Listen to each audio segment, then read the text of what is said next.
Hi, it's Lisa. I want to share with you some of the things I've collected for scrapbooking and card making and mixed media over the last couple of months. I haven't made any real big purchases, just a few little things here and there. I went to Hobby Lobby looking for Christmas paper. I tried Michael's, and they may have some in now, but I never could seem to get anything there. And I heard that Hobby Lobby had some different kinds, and they do. They have some in 6x6, and then some of these come in 12x12. I don't remember if this one in particular came in 12x12. I was looking for the 6x6 because I wanted it to do cards, or wanted 4 cards. And it's got lots of cute designs.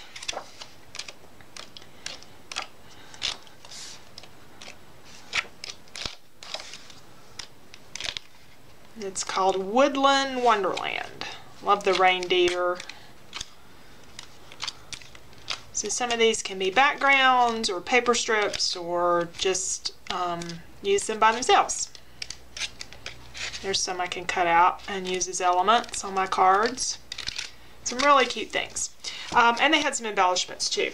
Also, while I was there, that week they happened to have rubber stamps 40% off, so I got some new inside greeting stamps. It had been a couple of years since I had bought a new inside greeting one.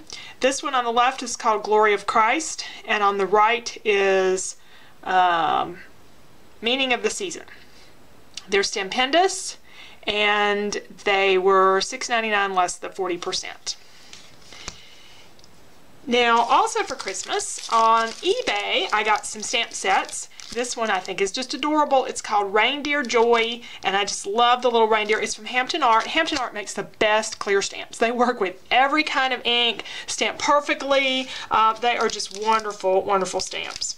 And then this is from Stupendous, and I've already used one of these in a video recently, and I'm going to do something like a stained glass window kind of thing behind this, I think. I don't know. I haven't decided, but so I have something for more secular and for more religious cards, and again, I picked those up on eBay, and this one is called Nativity Christmas. While I was at Hobby Lobby, I checked the clearance rack, and for me, things have to be more than 50% off, or I have to really, really love them. And this one was about $3 and something, and it's normally a $10 page kit. Quoted from We Are Memory Keepers, has a lot of good B-side papers in it. It does come with some stickers, but the stickers are not cardstock stickers. They're the real flimsy stickers, and I'm not a big sticker person anyway, so I don't know whether I'll use the stickers, but I will definitely use some of those papers. It was a good deal. Then we went up to the mountains the other day, and I got to go to my favorite art supply place, Cheap Joe's, and you can mail order from them as well, and got some golden open acrylics. These are great with the jelly plate because they stay wet longer, so you can get more prints and you have more time to work. So I have several colors here. I'll show you samples of them, and just some white to do some mixing with some of the colors I had bought before. So here's the brighter yellow, this more orangey color, and that great chromium green. Got a couple of more of the big brush markers for shading. Somebody asked me the other day what markers I used, and these are Faber-Castell Pitt big brush markers, and they're permanent, but they stay, if you put them on like a Mod Podge surface or something that's got a little, that's not going to be really super absorbent, they'll stay wet for a few minutes, and you can smudge them and do different things with them. So really great markers. Now I've been wanting to try a different white pen because the white gel pens I've been using, they don't seem to last, and white paint pens last about 2 times and then they're just shot. So this is a Jelly Roll pen, and I don't know how well it's going to work on other surfaces besides regular paper. It doesn't seem to be quite as dark as the Signo Ball pens, but anyway, we're going to give this one a try.